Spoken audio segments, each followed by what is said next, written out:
coast of Long Island, New York, on August 4th of 1839. It had on board only 43 of its original 53 Africans purchased in Cuba to resell into slavery. Also on board were only 2 of its surviving crew.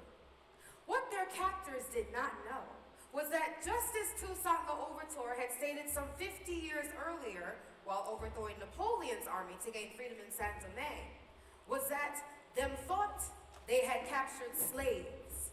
What they did not know was that they would be fighting free men. With that thought in mind, the captured Africans aboard the Amistad mutinied in an attempt to force their enslavers to take them back home to Africa. Guided by the rising sun during the day, the Africans would in fact sail homeward, only to be navigated through the night by their captors, who would reroute the ill-fated ship inland toward America. This occurrence began an explosive legal and diplomatic matter that would pit the American system's ideal of providing freedom and justice for all against the federal government's ability to enforce its obligations where the jurisdiction of treaty is involved. Among those captured was Joseph Cinque, a man of the Mende tribe who led the revolt on board that Spanish slave ship.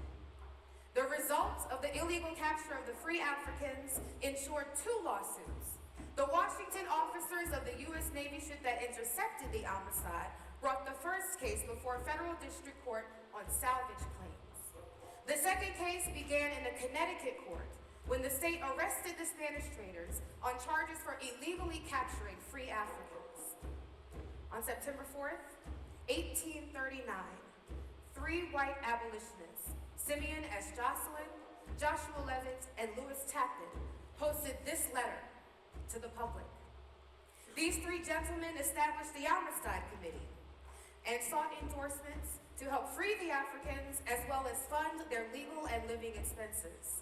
With their assistance, along with others from the Amistad Committee, the Africans won their case, with the Supreme Court ruling that they were in fact free men. They therefore were allowed to return home. But before their release, this letter, written in 1841 by Joseph Cinque, epitomizes the pain and anguish felt by the enslaved Africans. Dear sir, I write you a few words because I love you very much. And I want you to know about Mr. Pendleton Keeper. He will kill the Mende people. He said, all Mende people. And he tell lie. He said, all black men no good. He tell lie. He said, all Mende men steal. He whipped him. He tell lie. He is a wicked, wicked man. He said, all Mende people drink rum. He tell lie. All Pendleton, children and wife, no love Mende people. He go to Wesley. He beat them. He whipped them. He said, I will kill many Mende men before I die. He bad. Bad! The Lord God wants all men to be good and love Him. The Lord Jesus Christ come down that we may be free from sin. He sent the Bible that we do good on earth.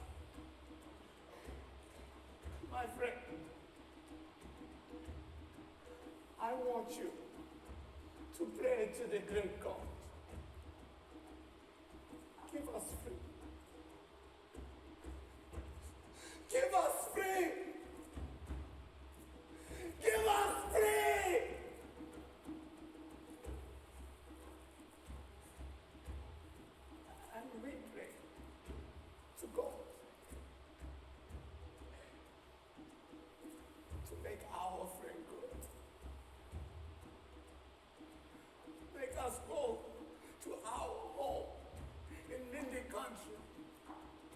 see our friend in African country. We pray for you, our friend, to make you good. We pray to the great God for you, to have mercy on you. Our friend. Our friend. Give us freedom. Give us freedom. Give us freedom. Give us freedom. Your friend. Sink it. February 9th, 1841.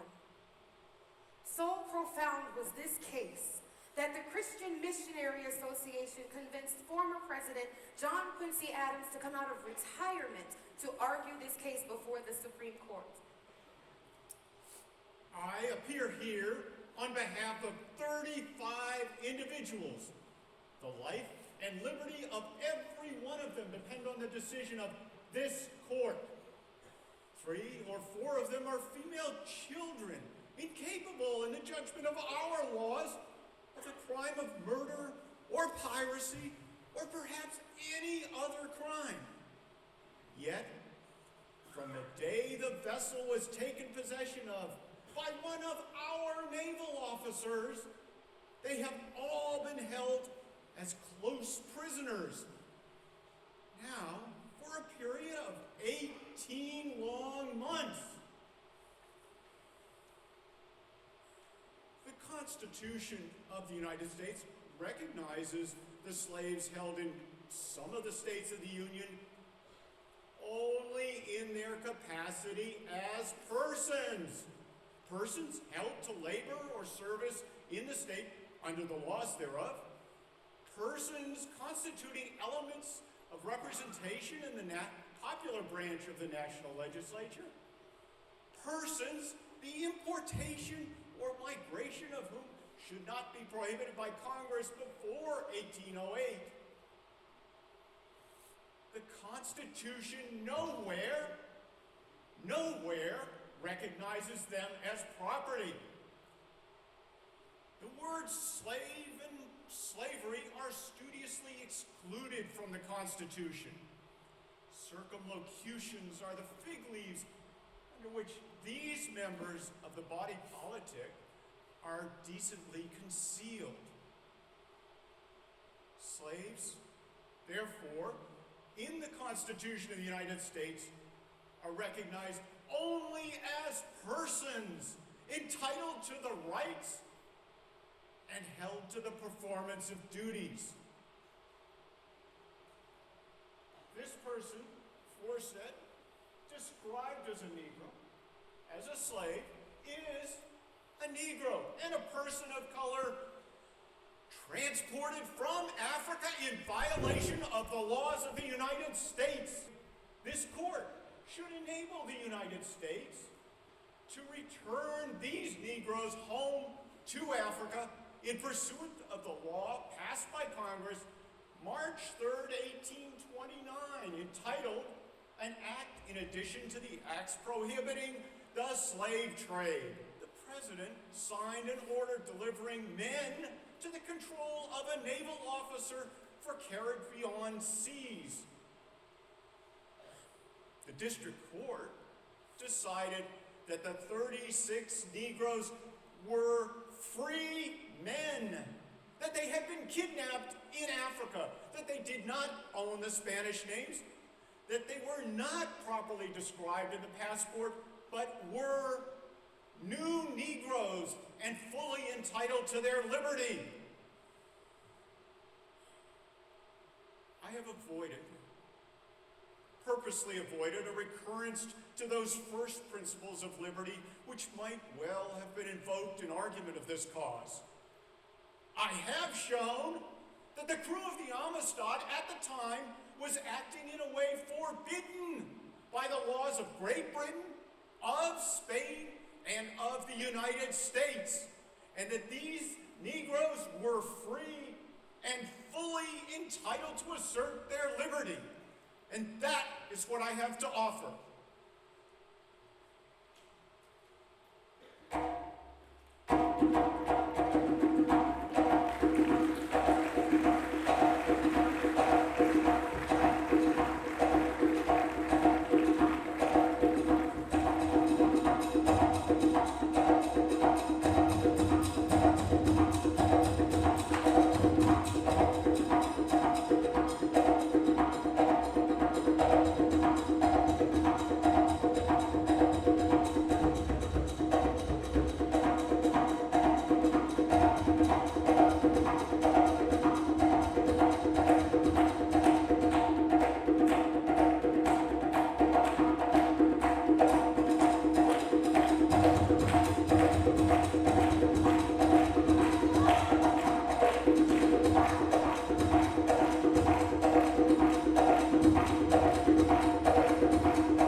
It is my pleasure to welcome you to the Amistad Research Center's 50th anniversary. In honor of this auspicious occasion, a special program has been prepared for your edification and your enjoyment titled, Here I Found a Goldmine. But before we proceed, we entreat you to silence your cell phones. Put them on silent, preferably turn them off. Having said that, come with me. Come with me now on this small journey as we travel the history of the Amistad Research Center.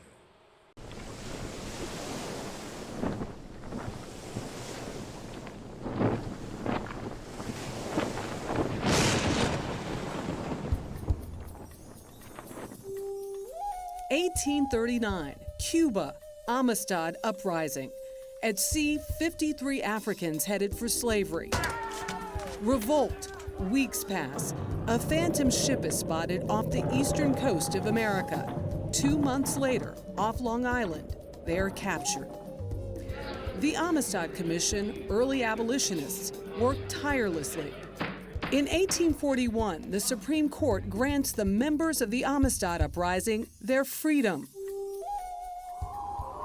Post-Civil War reconstructions in the Deep South, the American Missionary Association, born out of the Amistad Committee, will form the foundations of the Amistad Research Center and build 500 schools for freed slaves and ethnic minorities, many for higher education. In 1935, historic numbers of African Americans joined President Franklin Roosevelt's government. My friends, They are known as FDR's Black Cabinet. A.P. Turo will become a legendary civil rights attorney. In New Orleans in the 1950s, Turo works with the NAACP. His protege, Ernest Dutch Morial, begins his career and engagement in civil rights. Dutch Morial will become the first African-American mayor of New Orleans. 1963, Mississippi Delta. Fannie Lou Hamer, a sharecropper all her life, hears something she's never heard before. African Americans have the right to vote. She leaves the cotton fields and becomes an organizer for SNCC, the Student Nonviolent Coordinating Committee, and registers hundreds of people to vote.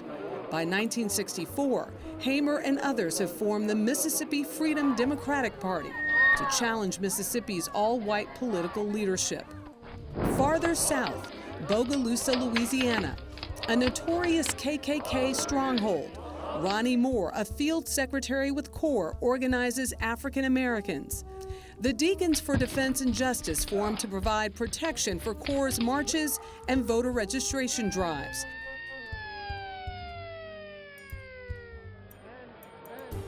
Lawless Jackson, an NAACP official, is murdered in a car bombing in Natchez.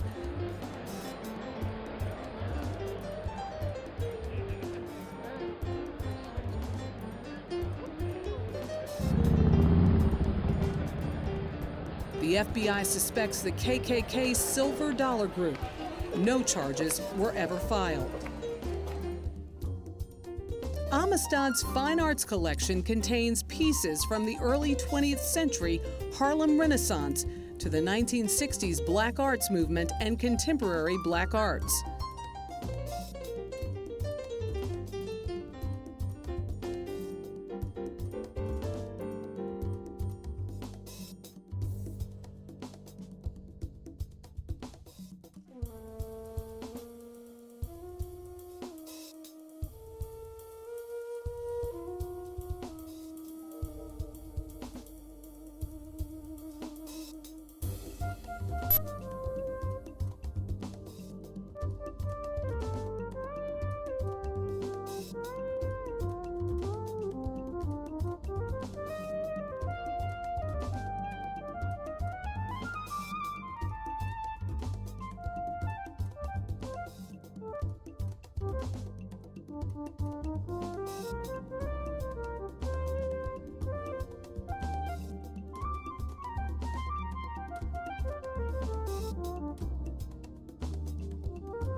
Begun with a collection from the AMA, Amistad's holdings now encompass the incredible journeys of freedom and liberation movements across America.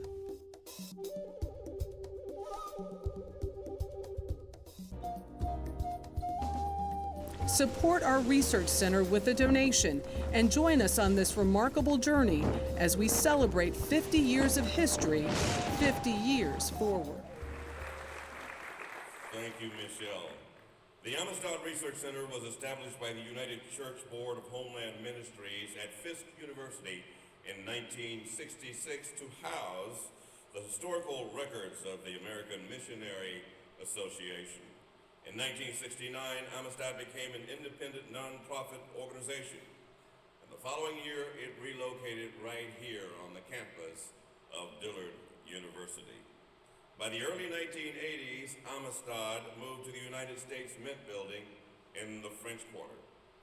In 1986, Amistad sought a permanent home, and through the efforts of a coalition here in Nouvelle-Orléans, found its permanent location on the campus of Tulane University, where the center has resided since 1987.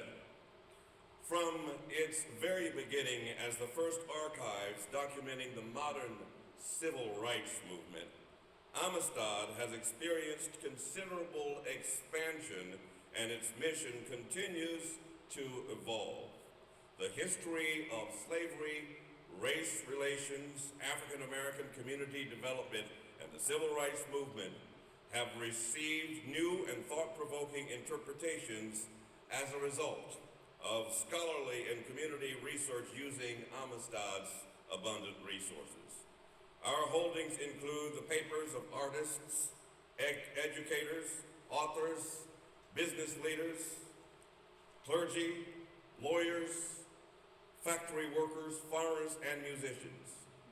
At Amistad, you will find more than 800 collections, including 15 million original manuscripts and rare documents ranging from the 1790s to the present, 2,000 plus periodicals dating from the early 19th century, 250,000 photographs dating from 1860, 1,000 plus oral histories by musicians, civil rights activists, writers, military figures, and community members, 400 works of African and African American art, including works by several internationally renowned 19th and 20th century African American masters, 25,000 plus monographs, books, articles, and dissertations on the history of African Americans and ethnic groups. From slavery to present day, the artistry of the African in America has always played an enormous role in not only telling our story, but preserving our history. Told through paintings, music, song and dance, and folklore, our plight in America has been well documented through the arts. Tonight's program offers all of you a glance into our very special vault that protects our most precious jewels in African American history. The music, visual presentations, poetry, letters, and personal correspondence presented to you tonight are all holdings within our collection. And we hope, ladies and gentlemen, that after tonight, as you leave, you will walk away with a clear understanding of who we are, how we came to be, and why we must continue to be. The Amistad Research Center has been the proud recipient of the musical collections, personal papers, and arrangements of composer and arranger Mr. Moses Hogan.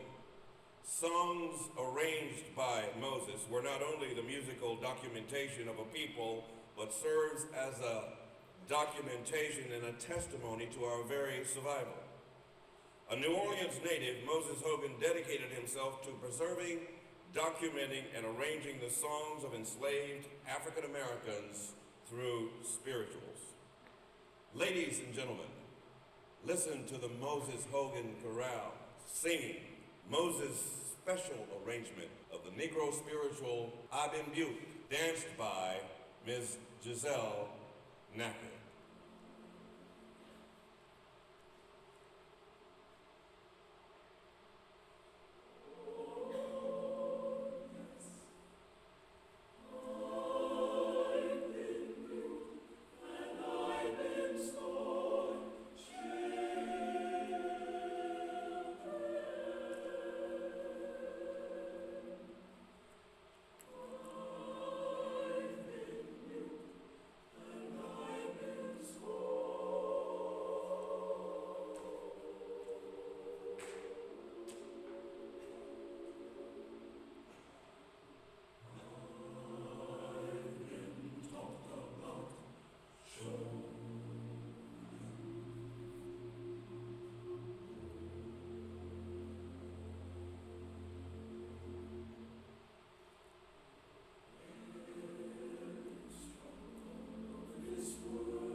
Africans survived the transatlantic slave trade, most of whom were shipped directly to South America, Brazil, or the Caribbean island.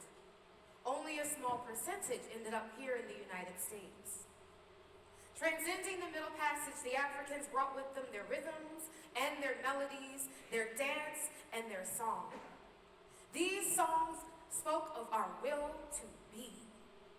These African melodies and lullabies comforted many while reminding others of home.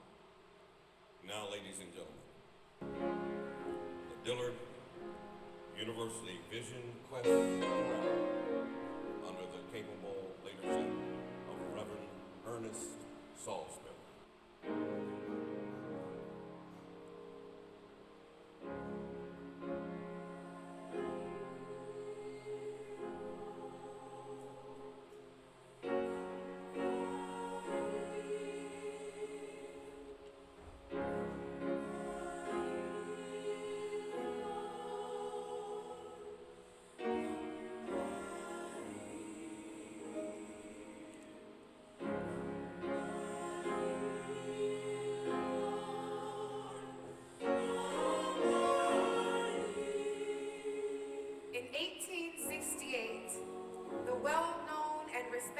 Slave abolitionist Frederick Douglass wrote this letter to another unheralded slave activist.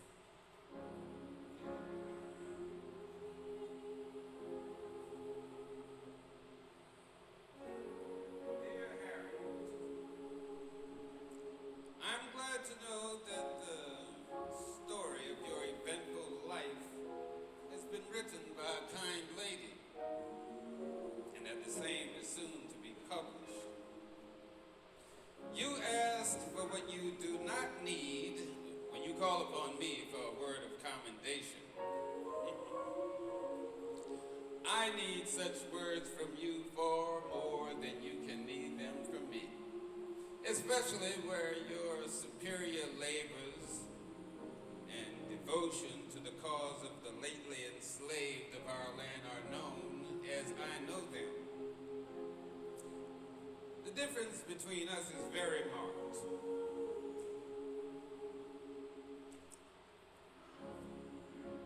The most that I have done and suffered in the service of our cause has been in public, and I've received much encouragement at every step of the way.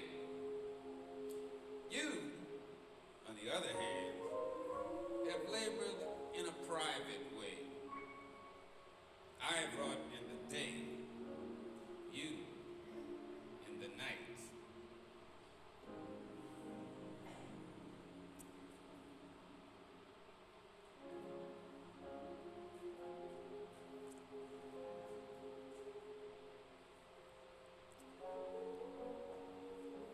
The most that I have done is little compared to what you've done.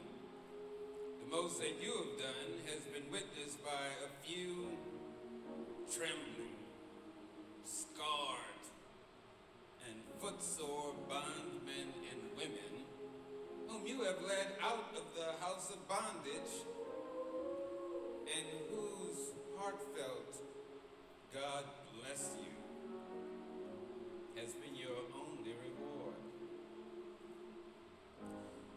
The midnight sky and the silent stars have been the witnesses to your devotion to freedom and of your heroism. Excepting John Brown of sacred memory, I know of no one who has willingly encountered more perils and hardships to serve our enslaved people than you have. In fact, much of what you have done would seem improbable to those who do not know you as I know you. It is to me a great pleasure and a great privilege to bear testimony for your character and your works, and to say to those to whom you may come, I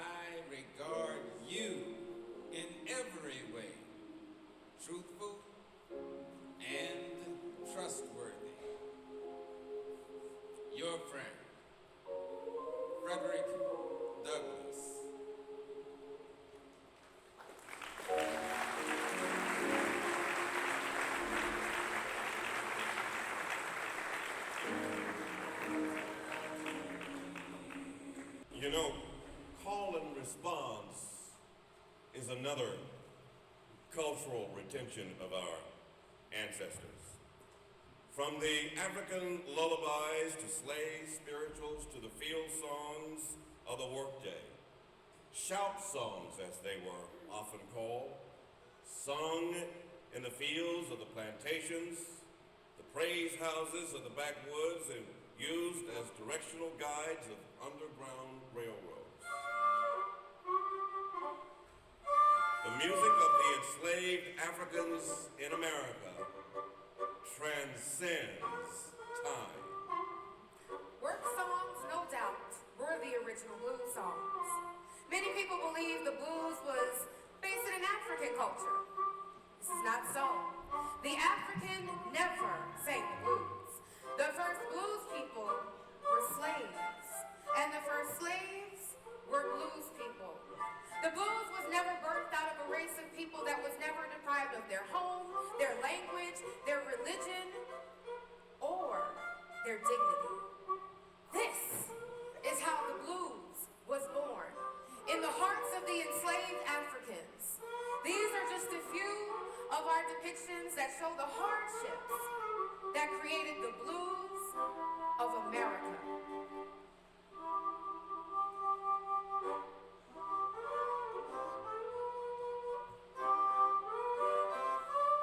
But the songs of our past are not the only testament of our resiliency. For along the way, though it may appear to some that the history of our people in America remains unwritten, it is indeed. In unconventional ways maybe, but our forefathers and mothers left our story for generations to come. Ladies and gentlemen, Deacon John Moore.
left to preserve our history. Many Black newspapers and periodicals were written and published as far back as before the Civil War. These periodicals served as not only a source of information, but also as a political and social consciousness of a people. Just before the turn of the 20th century in 1890, the state of Louisiana passed a new law, the Separate Car Act, requiring separate train cars for Blacks and whites. This law, however, did not go unchallenged, as you know. Homer Plessy, a man of mixed race, brought a first-class ticket at the Press Street Depot and boarded a whites-only car of the East Louisiana Railroad in New Orleans, Louisiana, bound for Covington, Louisiana, on the North Shore. When he was thrown out the train for sitting in the first-class section, a suit was filed. Thus, Plessy versus Ferguson, 1896, was a landmark United States Supreme Court decision upholding the constitutionality of state laws requiring racial segregation in public facilities under the doctrine of separate but equal.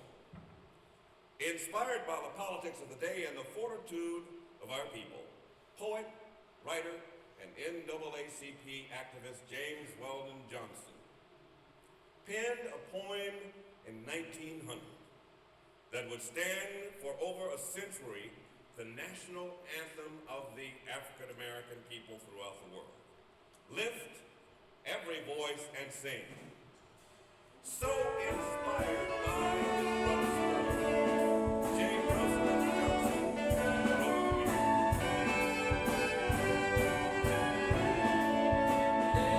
Every voice and sing till earth and heaven ring with the harmony of liberty. Let our rejoicing rise high as the lifting skies. Let it resound loud as the rolling sea. Come on, sing it, everybody. Sing a song full of the faith that the dark past has taught us. Sing a song full of the hope that the black man has brought us. It's the rising sun of a new day begun. Let us march on till victory is won. Stormy the road we trod, bitter the jesting ride, felt in the days when hope unborn shall die. Yet with a steady beat, have not our weary feet come to the place for which our fathers died. Sing a song full of the faith that the dark past has taught us. Sing a song full of the hope that the present has brought us. It's in the rising sun of a new day begun. Let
Research Center would like to acknowledge Tanya Nyman and Robert Johnson. Are you here? Can you stand? I think they may, oh, there you are.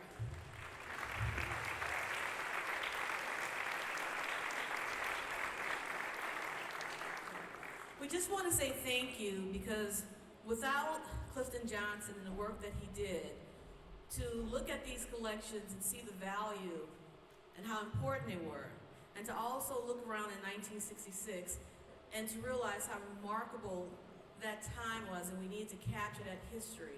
So we just want to acknowledge you and thank you for the legacy that we have. In addition to thanking the legacy of Clifton Johnson, we also would like to thank our honorary co-chairs, President Walter Kimbrough of Dillard University,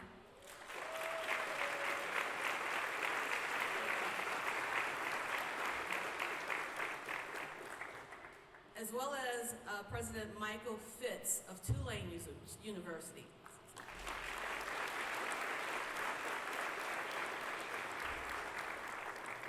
Now, we've had an incredible year looking back on the collections, thinking about what we wanted to present and what we wanted to say.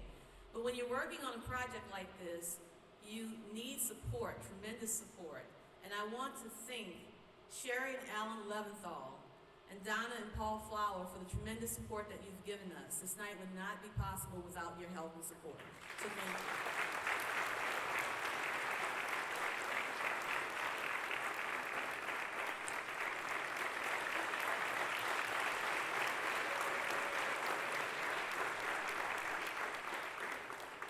So as you know, for more than 5 decades, the Amistad Research Center has committed itself to collecting, preserving, and providing open access to original materials that reference the social and cultural importance of America's ethnic and racial history, the African diaspora, human relations, and civil rights.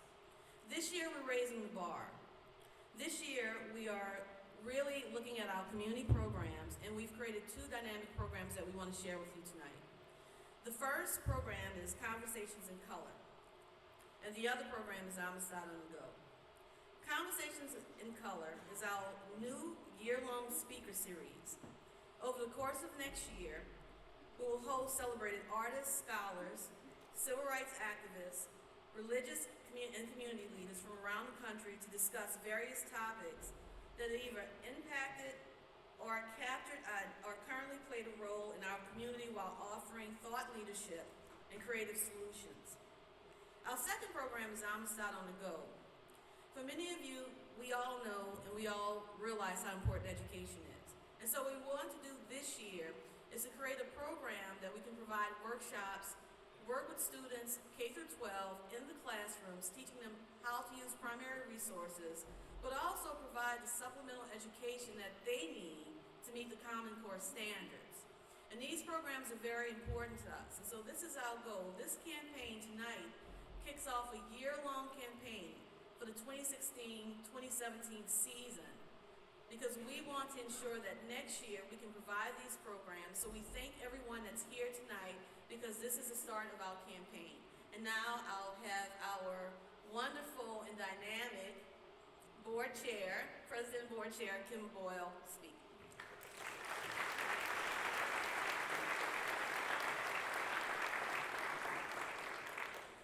Good evening, everyone.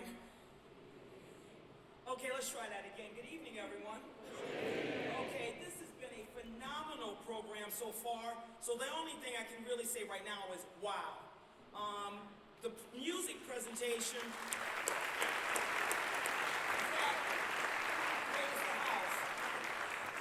The music presentation by Deacon John and his orchestra, the artistic direction by Tommye Myrick, Mr. Robinson's narration, and emceeing of this event has all been top-notch. And bluntly, I'm excited to see what's going to happen in the second half. I have no idea what the rest of the program is. But let me talk a little bit about the importance of the Amistad, and bluntly, the importance of having all of you here this evening. It's been said, when you recognize a group's humanity, you understand that their historical moments were preceded by their own socio-historical context.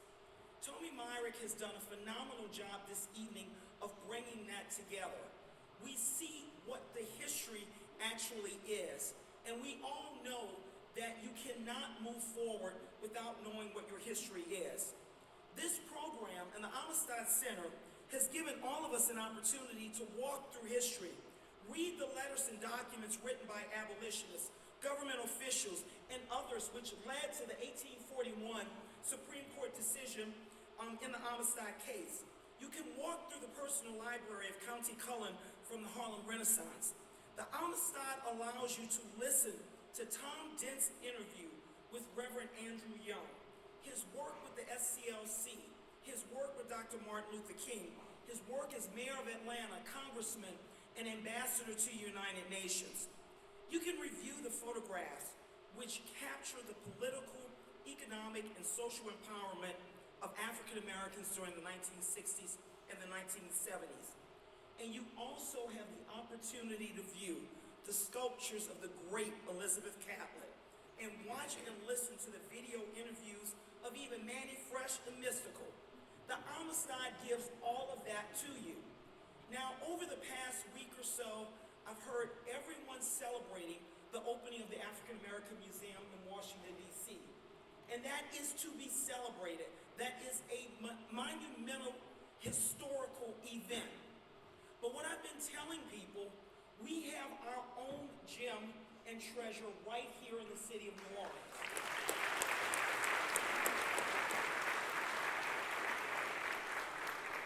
We've been looking at this from a standpoint that the Amistad Research Center not only documents our history, but it's reporting on our present, and it is helping to define our future.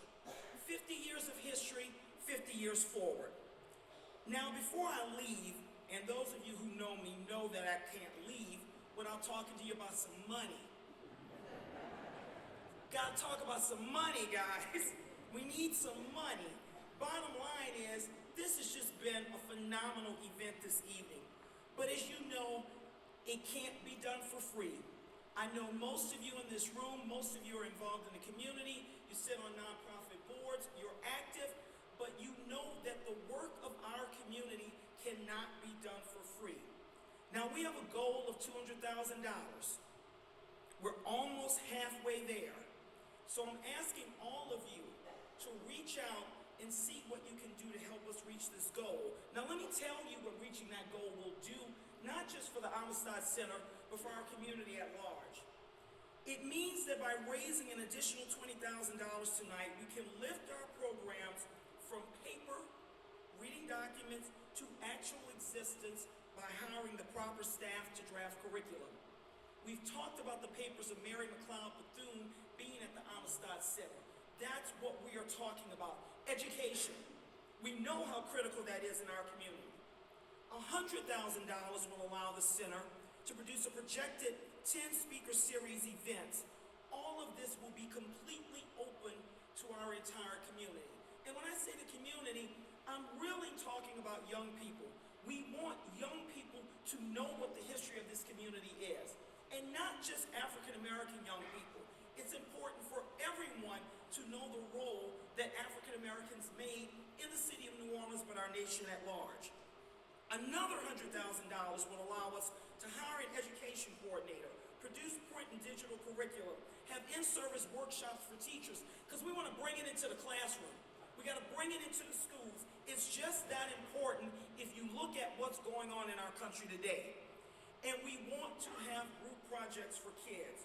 So I'm asking you, I'm begging you, please, we need you to make a contribution. We need you to make a commitment to the Amistad Center. It doesn't have to be a large commitment. We take anything. I'm like a political person. I'll take $5, $10, bundle it up. Bundle it up. But we need your money. Now, before I end, I would be remiss without thanking our sponsors this evening. Many of the sponsors are listed in the program, but I want to recognize 3 sponsors in particular, and Connor is already recognized, Don and Paul Flowers, and Sherry and Alan Leventhal. Now, Sherry, I've had the pleasure of serving on Tulane's board with for the last several years. When we made the call, they answered the call. And that's all I need to say. They stepped up and said, we will be grant sponsors of this event because we know just how important it is. But I would truly be remiss in not recognizing Alden McDonald and Liberty Bank. And I'm going to ask Alden, Lisa, and Mimi Ortiz. And I have to say this about Alden and Liberty Bank. Anybody who's active in the nonprofit community in the city of New Orleans, and bluntly, particularly in African American events, everybody calls Alden. Everybody calls Alden. I don't even know why Alden picks up his phone. I wouldn't if I were him. Everybody calls Alden, but let me be clear, Alden always answers the call. He met with us to talk about what it was we were trying to put together this evening. He wanted to make sure of what our vision was. And anybody in the city of New Orleans knows the McDonald's commitment to this historic university, Dillard University. They have been major benefactors of this university, and I'm so glad that Mrs. Artigue is here because all of the lawyers in the room and all the judges in the room know Justice Revius Artigue's love and commitment to Dillard University. So Mrs. Artigue, thank you for joining us this evening.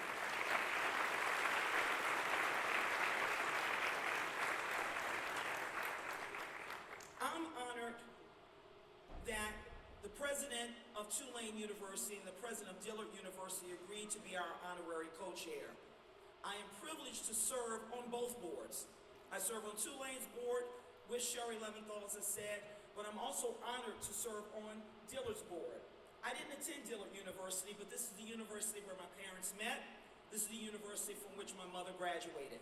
This is the university from which I lived 6 blocks away in growing up. So I feel that Dillard is a part of me even though I didn't graduate from Dillard University. So thank you for allowing us to be here this evening, Dr. Kimbrough.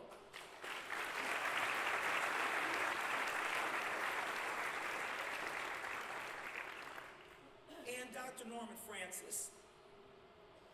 Nothing else needs to be said.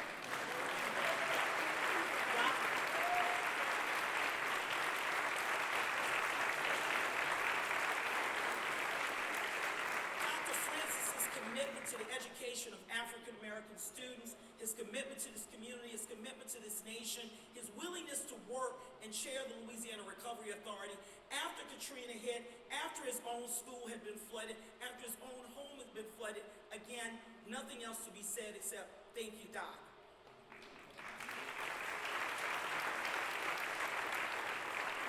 I'd like to thank the members of the board this evening, starting with Mrs. Sybil Morial, who has worked with this institution for over 30 years, Dr. Andrea Jefferson, who is my predecessor as chair and did a phenomenal job, Judge Terry Love, who chairs our Special Events Committee, Ron Wilson, who I know is somewhere in the back, Dr. Roseanne Adderley, who I know left shortly, and Dr. Lance Query, who just retired as head of library services for Tulane University, and several other board members who were not able to be here this evening, as well as our former executive director, Lee Hampton, who drove in from Texas today. The staff has just done a phenomenal job with this event, and so please give our wonderful executive director and staff a round of applause.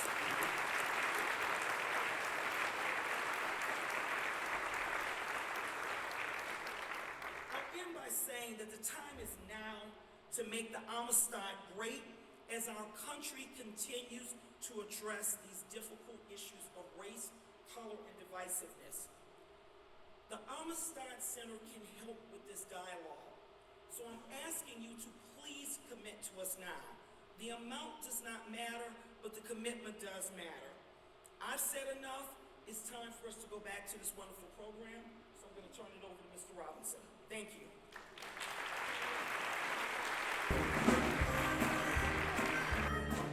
Century, ushered in by a new movement, fueled by Marcus Garvey, Booker T. Washington, and W.E.B. Du Bois.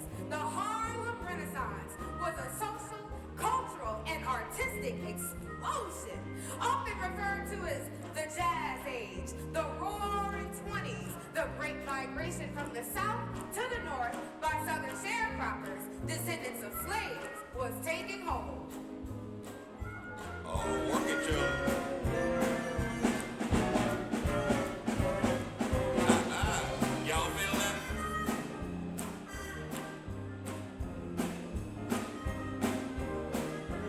what your mama gave you.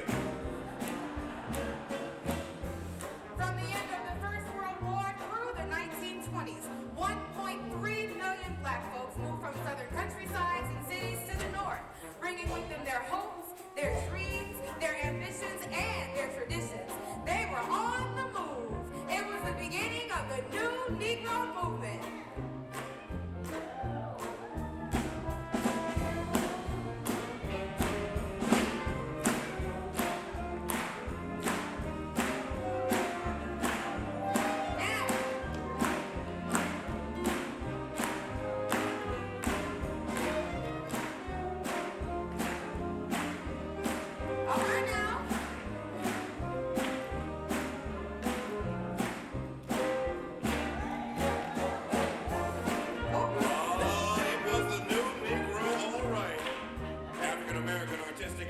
Was redefined. The Harlem Renaissance also marked a period of tremendous quantity and quality of literary works. How about writers Arnold Montauk and Sterling A. Brown? Southern Road. W.E.B. Du Bois and Langston Hughes. Ralph Ellison. I'm the Invisible Man. Rudolph Fisher and Langston Hughes. The Weary Blues and a Negro Speaks the Rivers. How about Wallace Thurman, James, Gene Toomer, and Dorothy West? The Wedding. And Zora Neale Hurston, James Weldon Johnson, and Claude McKay. If We Must Die.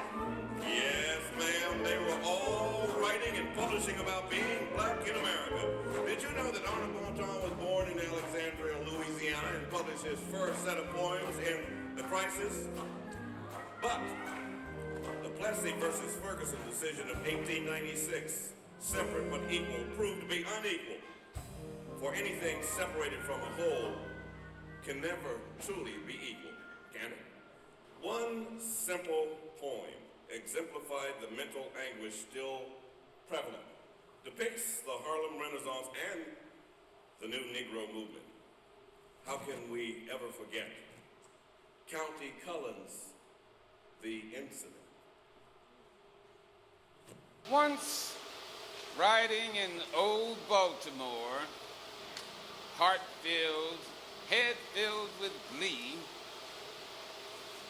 I saw a Baltimorean keep looking straight at me.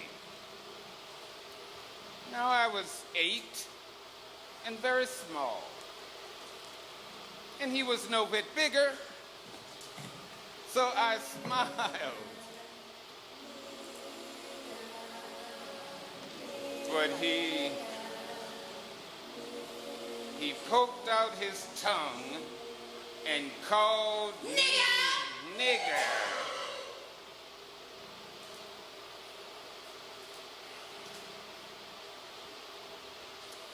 I saw the whole of Baltimore from May until December.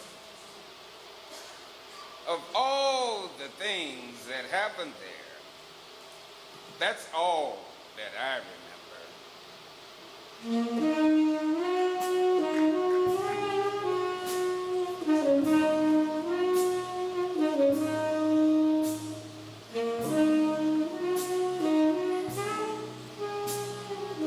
But did you know that both Zora Neale Hurston and County Cullen were close personal friends? Here in the Amistad archives, you will find several letters penned to her, to County Cullen, by his close personal friend, Zora.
desire for human justice.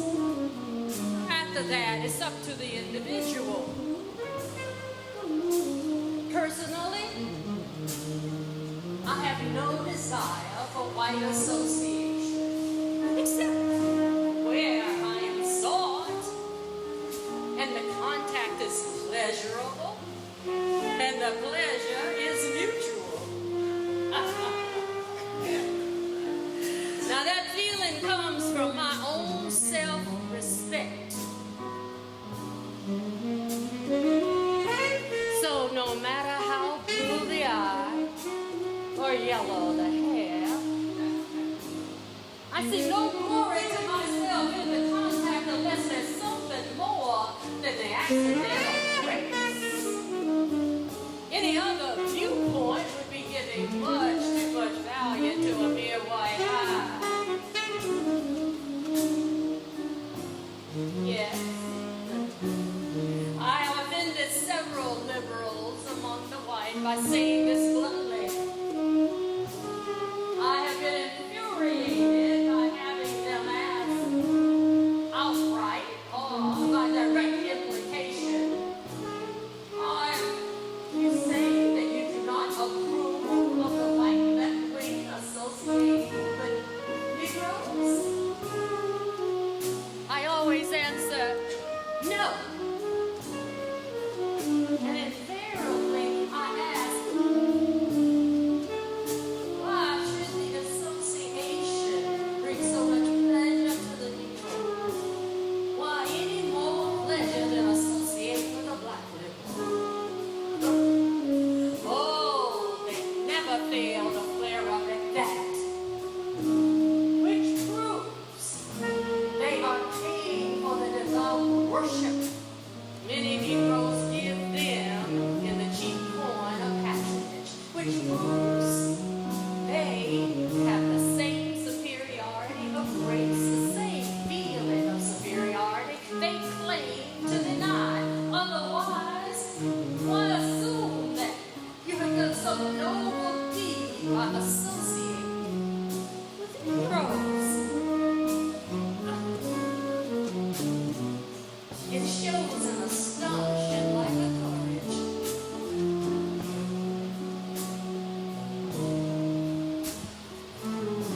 Yes, you are right in assuming that I am indifferent to the pattern of things. I am.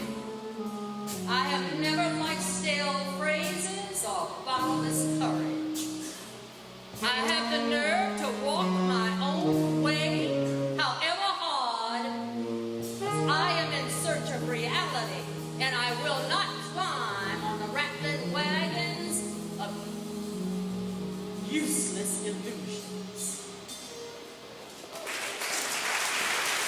There is still an uphill battle for equal opportunities, government assistance, materials, and resources to further the advancement and the education of Negroes in America.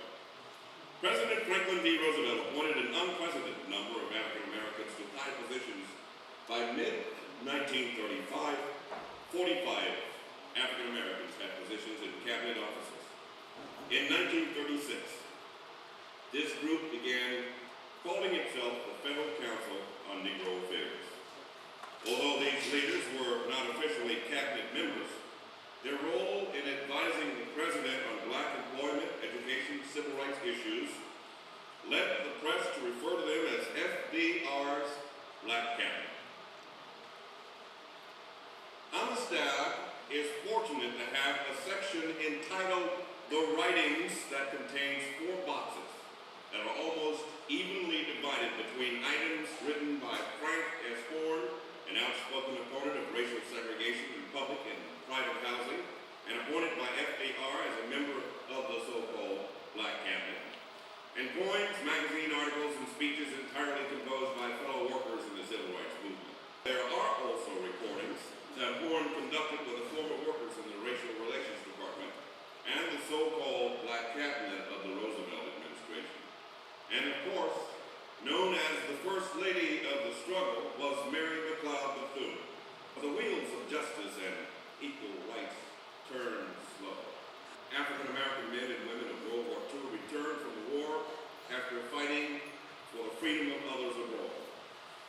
still denied their own civil liberties here at home. In 1937, A. Philip Randolph, a pioneer, social activist, and civil rights leader, took on the federal government and labor unions. During World War I, Randolph tried to unionize black workers in a bid for higher wages. He went on to organize the Brotherhood of Sleeping Car Porters, which became the first recognized black labor union in America. During the 1940s, Randolph went on to establish the League, the League for Nonviolent Civil Disobedience Against Racial Segregation in the U.S. Military Armed Forces. This eventually led to President Harry S. Truman's executive order banning racial segregation in the U.S. Armed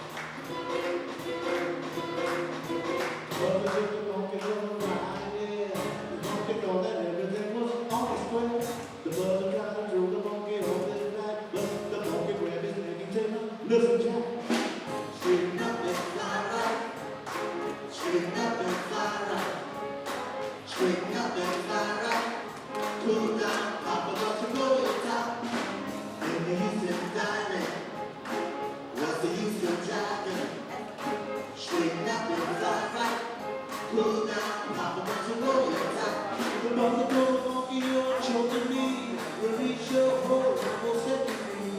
The monkey black straight in the line. The story's so touching, but it's out in my life. Straighten up and fly right. Straighten up and stay right. Straighten up and fly right. Cool down, Papa got to roll your top.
Celebrating the contributions of African American soldiers of World War II. More than 350 African American veterans from every branch of the military who served in that war came from all over the world to participate in the first ever parade held in that honor. I know I was the host.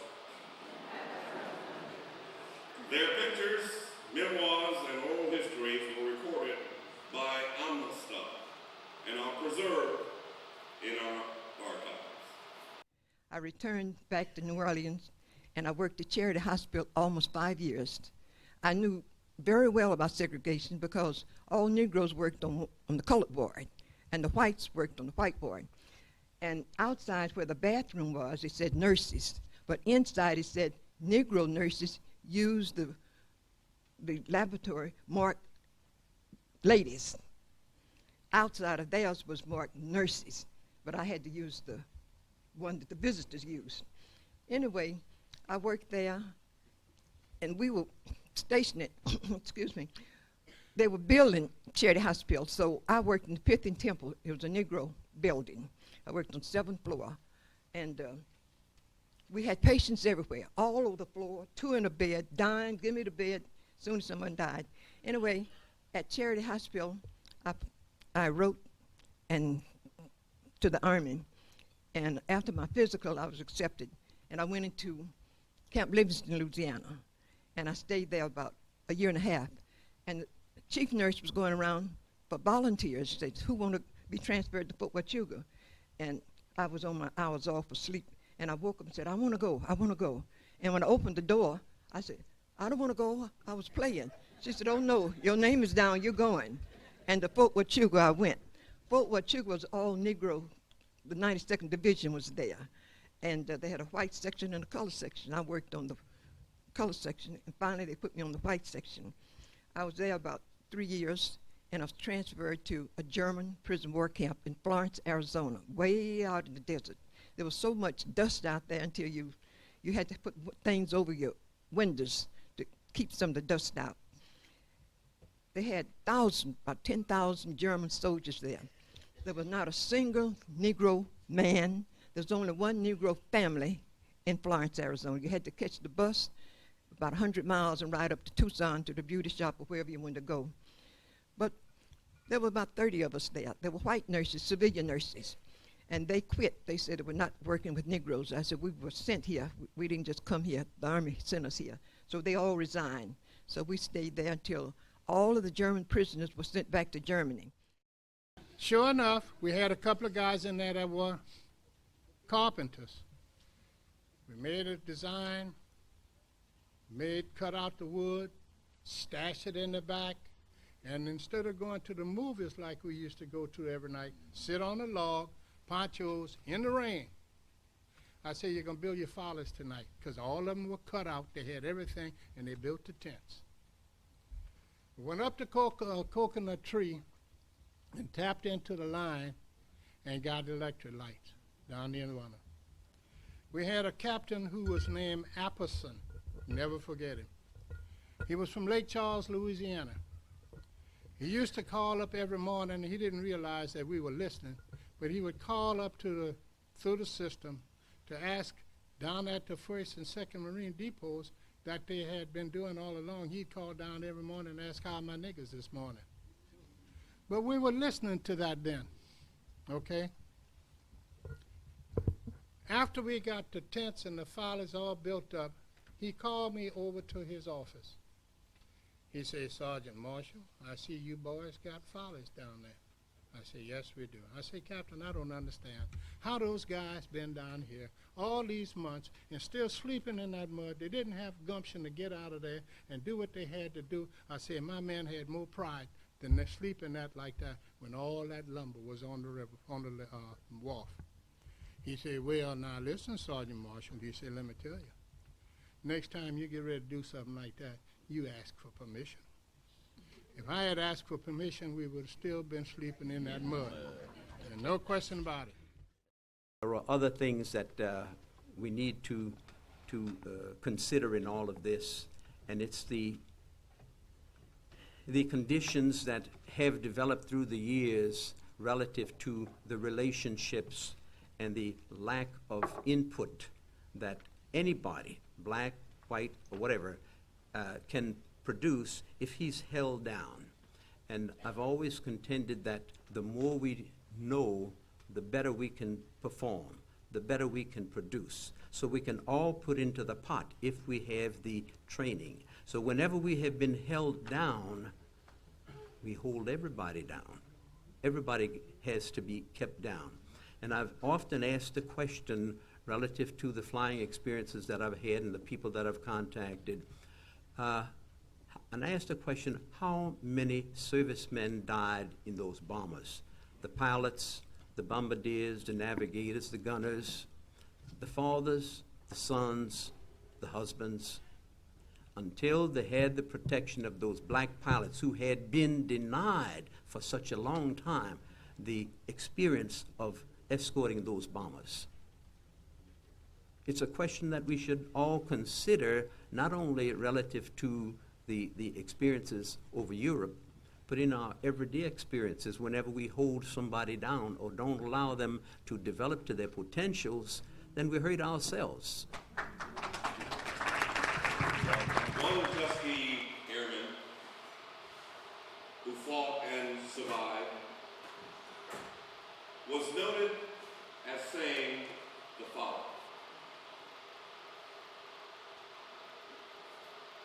In the early days of Tuskegee, in addition to the already difficult job of flying, he trained. And under the added pressures of segregation, there was no time for difficulties or despair. We were too busy preparing ourselves for a career of service to our nation. The state of our carefully integrated Air Force today is a clear indication that we did a good job. But that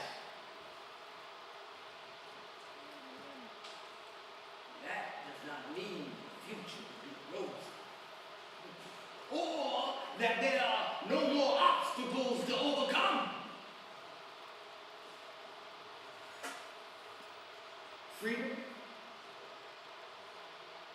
Freedom must be repurchased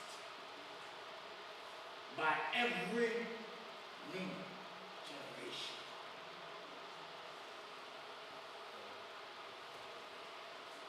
General Secretary, Tuskegee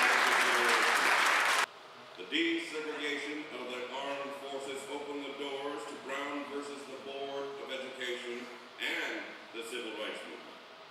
As more and more black people tried to register to vote, membership in the NAACP was at an all-time high. However, let's face it, the civil rights struggle cannot be written without discussing the vital part played in New Orleans. From Plessy versus Ferguson of 1896 to the desegregation of public schools by A.P. Turo, which paved the way for the McDonough Three, Gail Etienne, Leona Tate, Tessie Prevost, and Ruby Bridges, to the first freedom rides bound for New Orleans, to men like Tom Dent and women like Aretha Castle Haley. The struggles of African Americans in America are well documented through letters, paintings, pictures, poetry, and performances, all preserved at Amistad.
were black, and the poor, and small, and nobody cared, and nobody wondered, and nobody understood. For my people, thronging 47th Street in Chicago, 11th Avenue in New York City, and Rampart Street in New Orleans, lost, dispirited, cold people, learning, moving, men all on their own, calling for something all on their own, filling the cabaret for the taverns and other people's pockets, and all the while eating land and money and bread and food and milk and something they could call their own. Let a new earth rise. Let another world be born. Let a people of freedom come to us. Let a bloody peace be written in the sky. Let another generation of young people come to growth. Let a beauty-loving freedom and a sense of final clenching be the pulsing in our spirits and in our blood. Yes, let the martial songs be written. Let the virgins disappear. Let a race of men and women now rise and take control.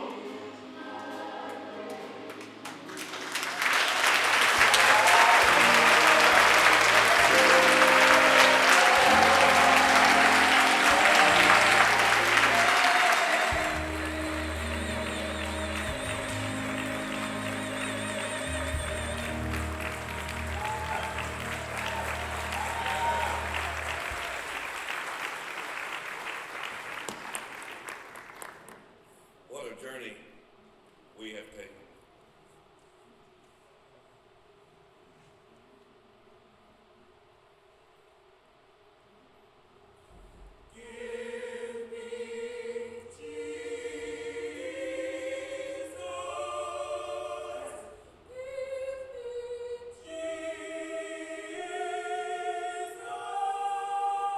These are just a few of what we have to offer at Amistad. As our holdings grow, so does our need to preserve and record our story. But before we leave you, we would be remiss were we not to offer you the last will and testament of Mary McLeod Bethune.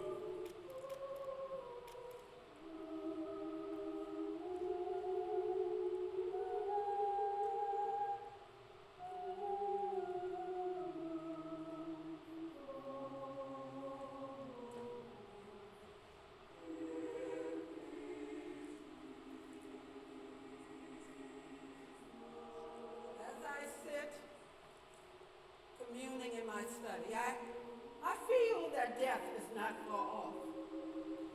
I'm aware that death will overtake me before the greatest of my dreams, full equality for the Negro in my time is realized.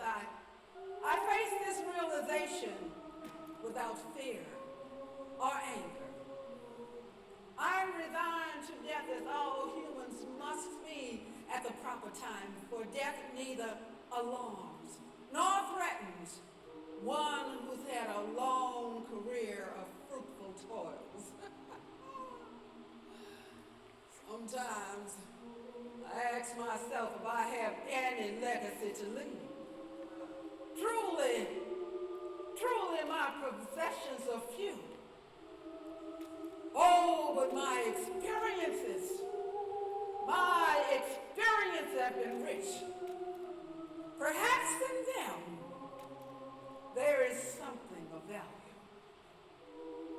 So as my life comes to an end, I leave to Negroes everywhere an old woman's philosophy in hope that it will be an inspiration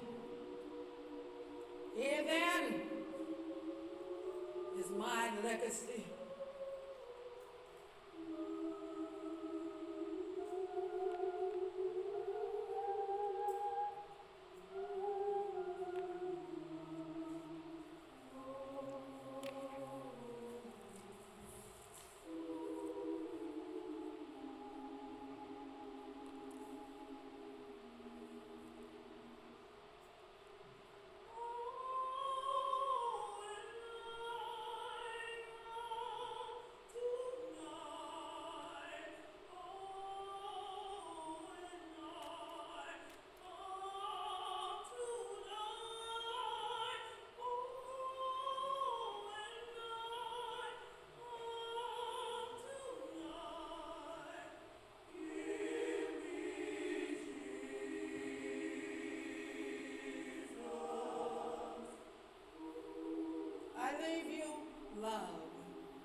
Love builds.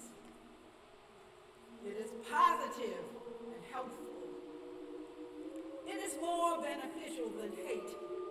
Injuries quickly forgotten, quickly passed over. Racially and personally, our enemies must be forgiven. We must strive to create a world of justice and brotherhood where a man's skin, color, and religion is not held against him. I leave you hope. The Negro will make greater strides in the years to come. Yesterday, our forefathers endured the degradation of slavery, yet they still maintain their dignity. Today, we direct our political and economical energies towards winning a more abundant and secure life. Oh, but tomorrow, a new Negro, unbridled by racial taboos and shackles, will benefit from more than 330 years of struggle and striving. Theirs will be a better world. I leave you the ability to trust in one another. When a Negro is bound in by racial blocks, it is necessary for us to come together for the economic betterment. Negro banks, insurance companies, businesses are all examples of successful economic enterprises. We must spread out as far and as fast as we can, but we must help each other as we go. I leave you a thirst for education. Knowledge is needed now more than ever before. More and more Negroes are taking full advantage of hard-won opportunities in learning. The educational level of the Negro population is the highest in history. We must use these privileges inherent in living a democracy.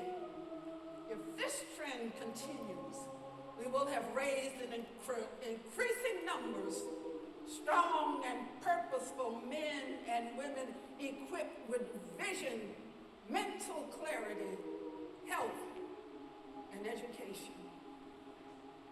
I leave you a respect for the use of power. We live in a world where the use of power is above all things. Power, intelligently directed, can lead to more freedom.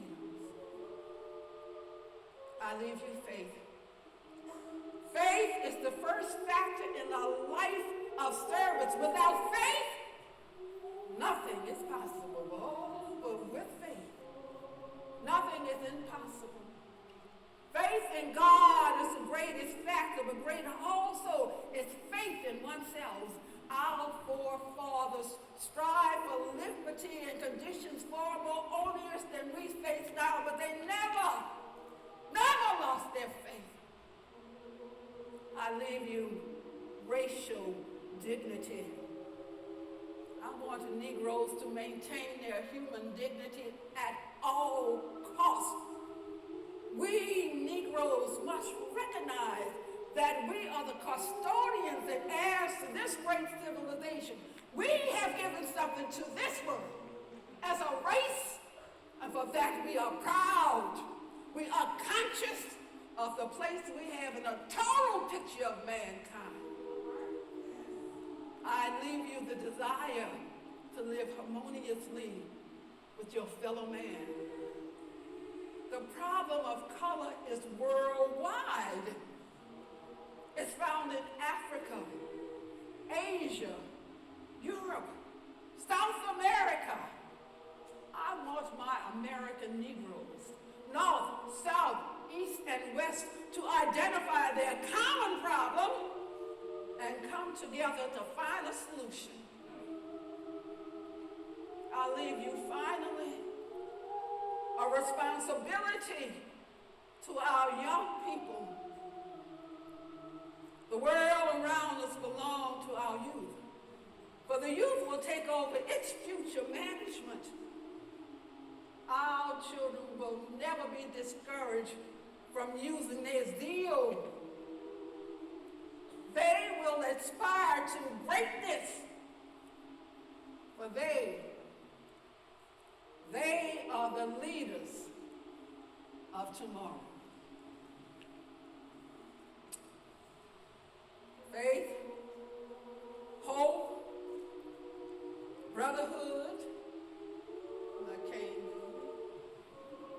dignity, ambition, responsibility are needed now more than ever before.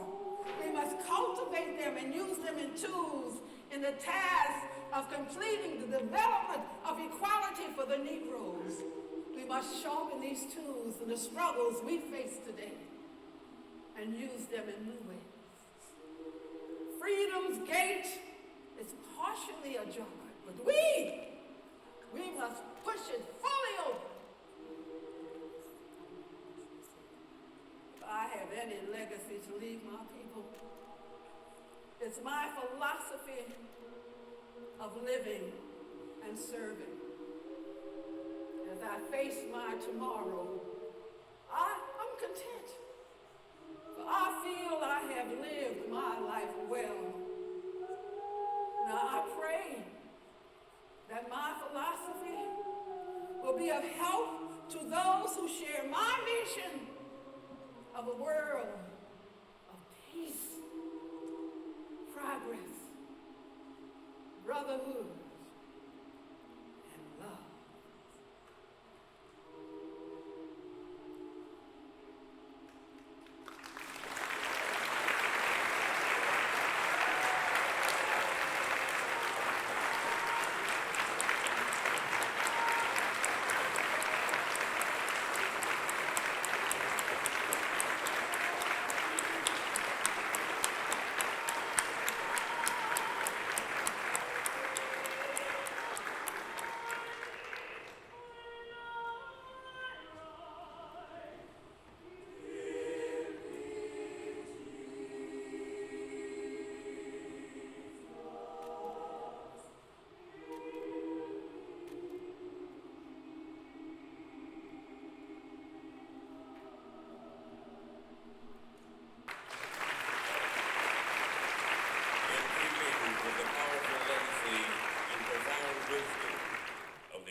In closing, we are reminded of an old African proverb which says, "Until the lion writes his own story, the tale of the hunt will always glorify the hunter."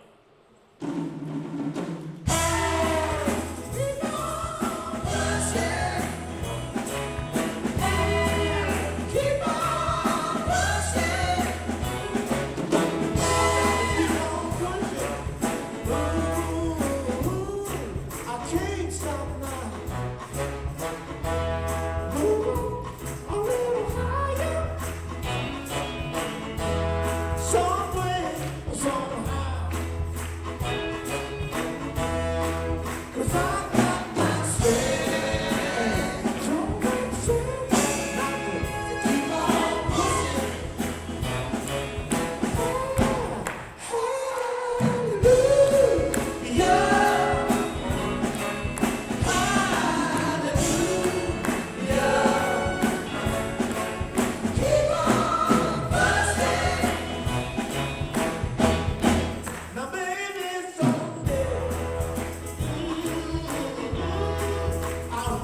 matter how you go.